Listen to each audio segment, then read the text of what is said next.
Ching tich ariyo juma manyien oyawo ayanga kar kweno maduong' mar ombulu margi. Kotwa kod jofwamb weche e kinde no, jatend ilog Ann Ireri olero ni gidhi oro agents magi e Kenya mangima mar kolo chenro mag goyo kod kwano ombulu. Ilog bendo jiwo jopiny, josiasa, IBC kod ute fwambo mondo nyakwe e kinde kod tok yiero kachiel gi neno ni yiero mabiro ota e yo maratiro.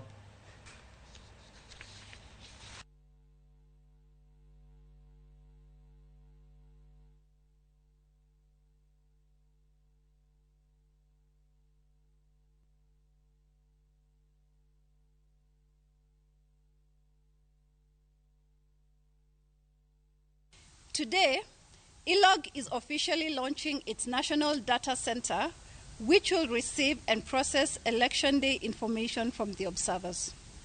On 9th of August 2022, the Election Day, ILOG's Data Center will open at 5 a.m. and will remain open until the counting has finished at all sampled polling stations and all observers having sent in their observation reports. This center will be open to the public and media at all times. With the political campaigns ending today at 6 p.m. and Kenyans preparing to turn out to vote on Tuesday, the 9th of August 2022, ILOG calls on all citizens, media, political parties and candidates, the IBC and the security agencies to play their parts in ensuring we have a peaceful, credible, free and fair elections for a prosperous Kenya.